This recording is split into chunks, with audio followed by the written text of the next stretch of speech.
باقاعدہ طور پر physical attack کر دیا تھا سپریم کورٹ کے اوپر، چیف جسٹس کے اوپر، ان میں سے ایک معزز چیف جسٹس سجاد علی شاہ کو ہٹا دیا تھا۔ پاکستانی عوام کے نام اہم ترین پیغام یہ سننے کے لائق ہے جو کہ ذرائع کا دعویٰ ہے۔ کچھ لوگ یہ کہہ رہے ہیں کہ عمران خان کی دوبارہ گرفتاری سے پہلے آخری اہم ترین پیغام بھی خدا نخواستہ یہ ثابت ہو سکتا ہے۔ انہوں نے کہا کہ میں حقیقی آزادی کے لیے اپنے خون کے آخری قطرے تک لڑوں گا۔ میں ریپیٹ کر رہا ہوں، عمران خان نے کہا، انتہائی یہ سینسٹیو بیان ہے، عمران خان نے کہا میں حقیقی آزادی کے لیے اپنے خون کے آخری قطرے تک لڑوں گا کیونکہ میرے لیے ان بدماشوں کی غلامی سے موت بہتر ہے۔ عمران خان نے کہا کہ میرے لیے ان بدماشوں کی غلامی سے موت بہتر ہے۔ عمران خان کس جانب اشارہ کر رہے ہیں؟ پاکستانی قوم اور خاص طور پر اوورسیز پاکستانیوں کو آگے آ کر انسانی حقوق کی تنظیموں کو خط لکھ کے ان سے رابطہ کر کے پاکستان کی صورتحال کے حوالے سے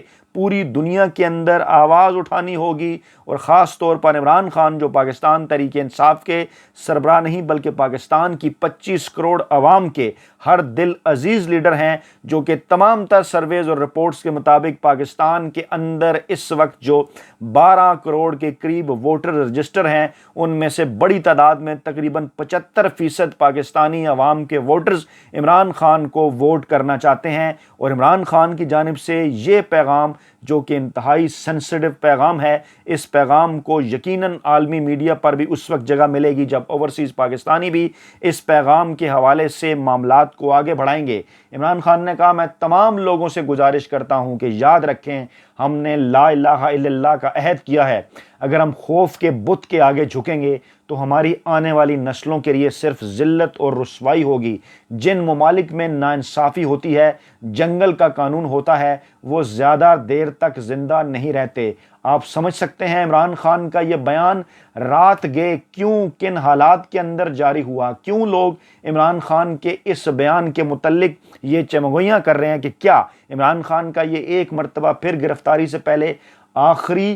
جو ہے وہ پیغام ہے، آخری بیان ہے پاکستانی قوم کے نام۔ عمران خان کے اگر ٹویٹر اکاؤنٹ کے اوپر آپ جائیں تو عمران خان نے یہ جو تھریڈ کیا 1 2 3 4 5 6 7 شاید اس طرح سے 8 10 میسیجز عمران خان نے تھریڈ بنا کے اپنے ٹویٹر اکاؤنٹ پر اس سے پہلے نہیں ڈالے، اور رات گئے 2 بجے کے بعد پاکستانی وقت کے مطابق ان ٹویٹس کو کرنے کی کیوں ضرورت پیش آئی؟ عمران خان کے پاس کیا اطلاعات ہیں؟ کس طرف عمران خان خاص طور پر ذکر کر رہے ہیں؟ اور پھر جب شہباز گل سے عمران خان کی بات ہوئی تو انہوں نے کیا کہا؟ شہباز گل نے کہا کچھ دیر پہلے میری عمران خان صاحب سے بات ہوئی ہے، 3 نئے پلان ہیں اس حکومت کے، خدا نخواستہ چیئرمین تحریک انصاف عمران خان کو جان سے مارنے کی کوشش ہوگی، بشرا بیگم کو جیل میں ڈال کر عمران خان کو بلیک میل کرنے کی کوشش ہوگی، اور کسی جھوٹے مقدمے میں عمران خان کو لمبے عرصے میں جیل میں ڈال کر ان کی غیر موجودگی میں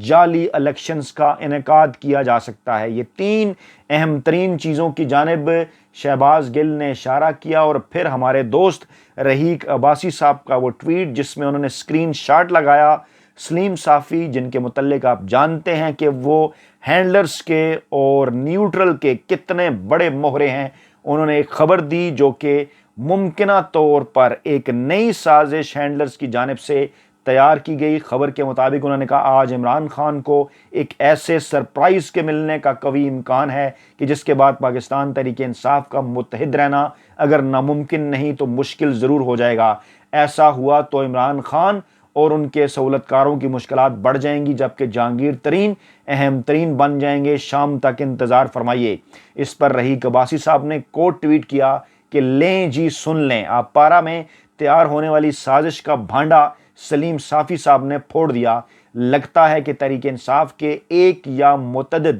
سینئر لیڈرز کو توڑ لیا گیا ہے اور ان کی طرف سے جلد عمران خان کے خلاف بغاوت کا اعلان کروایا جائے گا، لیکن جو بھی ایسا کرے گا وہ اپنی سیاسی قبر خود کھودے گا۔ اور اس کے بعد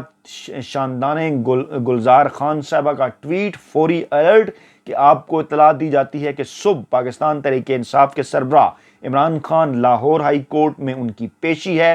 9:30 بجے سے پہلے تمام ٹکٹ ہولڈرز، تنظیمی عہدیداران اور کارکنان زمان پارک پہنچیں کیونکہ عمران خان ہماری ریڈ لائن ہے۔ اور پھر ہمارے ایک صحافی دوست فخر الرحمان صاحب کا ٹویٹ، ممکنہ طور پر کچھ لوگ ان کے اس ٹویٹ کو دیوانے کا خواب بھی قرار دے رہے ہیں، لیکن خبر کیونکہ آپ تک پہنچانا ضروری ان کی یہ خبر ہے۔ انہوں نے کہا ہے کہ سپریم کورٹ میں وزیر اعظم حاضر ہو، شہباز شریف توہین عدالت میں 5 سال کے لیے نااہل، پورے ملک میں ایک ہی دن انتخابات کے لیے تیار ہیں، ساری چیزیں صدر کو بھیج رہے ہیں، تاریخ بھی تجویز کر رہے ہیں، شہباز شریف کی عدالت میں پیشی پر ان کا یہ پلان ہے، اور رات گئے اس حوالے سے اس حکمت عملی کے اوپر غور جو ہے وہ جاری رہے گا۔ اس حکمت عملی کی جانب پی ڈی ایم نے اشارہ کیا، اور بعض ٹی وی چینلز کے بعض رپورٹرز کو ممکنہ طور پر کچھ خبریں لیک بھی کی، لیکن یہ تمام تر معاملات کے حوالے سے ایک آئی واش بھی ہو سکتا ہے، عوام کو دوسری طرف جو ہے وہ لگانے کے حوالے سے یہ سازش بھی ہو سکتی ہے۔ عمران خان کے اس اہم ترین بیان کو، جس میں انہوں نے بشرا بیگم کی ممکنہ گرفتاری کا ذکر کیا، خود کو ممکنہ طور پر دوبارہ لمبے عرصے کے لیے جیل میں ڈالنے کے حوالے سے تشویش کا انہوں نے اظہار کیا، اور اس کے ساتھ ساتھ پھر انہوں نے اس بات کی طرف بھی اشارہ کیا کہ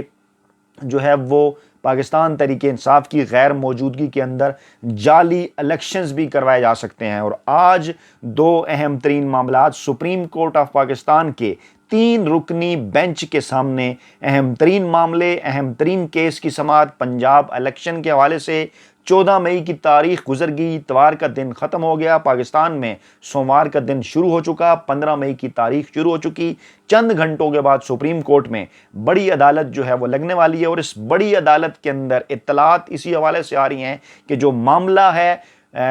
جو امپورٹڈ حکومت کے غیر آئینی اور غیر قانونی وزیر اعظم ہے شہباز شریف، ان کی اور وفاقی کیبنٹ کے اندر کچھ لوگوں کی ممکنہ طور پر نااہلی کی طرف معاملات جاتے ہوئے نظر آ رہے ہیں، اور جس کو بچانے کے لیے، جس سے روکنے کے لیے ملا فضل الرحمان کی سربراہی میں مدرسے کے بچوں کو اسلام آباد پر جلغار کے لیے بلا لیا گیا ہے۔ آج اس قسم کی فوٹیجز بھی آئیں کہ کہاں تو ایک طرف شہر کے اندر دفعہ 144 نافذ ہے، جس قسم کی ظلم اور بربریت پاکستان تحریک انصاف اور عام عوام کے خلاف کی گئی، پولیس کی طرف سے، انتظامیہ کی طرف سے، دیگر سیکیورٹی اداروں کی طرف سے، لیکن دوسری جانب ملا فضل کے مدرسوں کے بچوں اور اس کے ساتھ ساتھ انصار الاسلام کے جو کارکنان ہیں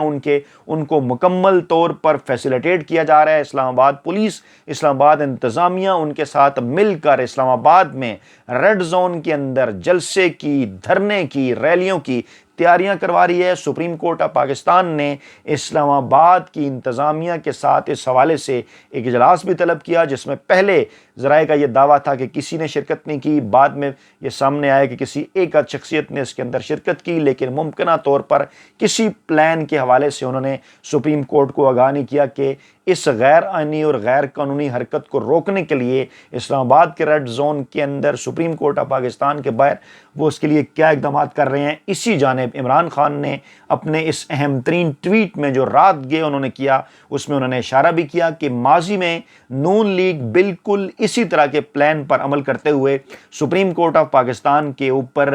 حملہ کر چکی ہے، اور اس حملے کے نتیجے میں چیف جسٹس جو اس وقت سپریم کورٹ کے، ان پر جسمانی حملہ بھی کیا گیا، ان کو گھر بھی بھجوایا گیا، اور اس کے بعد جس قسم کی صورتحال پاکستان کے اندر پیدا ہوئی وہ آپ کے سامنے ہے۔ انہی لائنز کے اوپر ایک بار پھر نون لیگ، اس مرتبہ ان کے ساتھ پیپلز پارٹی بھی، جے یو آئی بھی، عوامی نیشنل پارٹی بھی، اور پی ڈی ایم میں شامل دیگر 14 جماعتوں کا ٹولہ بھی، اور ان کے ساتھ ساتھ اداروں کے اندر موجود وہ شریفی سرمایہ کاری بھی کہ جن کو اپنا مستقبل خطرے میں نظر آ رہا ہے، کیونکہ دو اہم ترین چیزیں ہیں۔ عمران خان کی حکومت کو جب غیر آئینی اور غیر قانونی طریقے سے گھر بھجوایا گیا تو اس وقت ہینڈلرز کی جانب سے مافیا کو اس بات سے ڈرایا گیا تھا کہ عمران خان ممکنہ طور پر اگلے 10 سال بھی پاکستان کے حکمران بن سکتے ہیں، اپنی مرضی کا اگر وہ آرمی چیف لگائیں گے، حالانکہ جو بھی وزیر اعظم ہوگا ڈیفینیٹلی وہ اپنی مرضی کا آرمی چیف لگائے گا، اور کہا گیا ہینڈلرز کی جانب سے مافیا کو کہ آپ کی سیاسی دکان ہمیشہ کے لیے بند ہو جائے گی۔ اور اس وقت یہ صورتحال ہے کہ اسی مافیا کی جانب سے اب ان ہینڈلرز کو ڈرایا جا رہا ہے کہ اگر انتخابات کے نتیجے میں عمران خان 2/3 اکثریت حاصل کر کے ایک مرتبہ پھر پاکستان میں اقتدار پر آ گئے، اقتدار کی کرسی پر بیٹھ گئے، تو آپ کی سیاسی اور غیر سیاسی تمام جو دکانیں ہیں وہ بند ہو جائیں گی۔ یعنی رجیم چینج آپریشن سے پہلے ہینڈلرز مافیا کو ڈرا رہے ہیں، اور رجیم چینج آپریشن کے بعد اب مافیا ہینڈلرز کو ڈرا رہے ہیں۔ کس سے؟ ایک شخص سے، عمران خان سے، جو کہ ڈٹ کر کھڑے ہوئے ہیں اللہ تعالیٰ کی مدد کے ساتھ اور اپنے عوام کی حمایت کے ساتھ۔ اپنا بہت خیال رکھیے گا، دعاؤں میں یاد رکھیے گا۔ نئی ویڈیو کے ساتھ جلد حاضر ہوں گے۔ اللہ نگہبان۔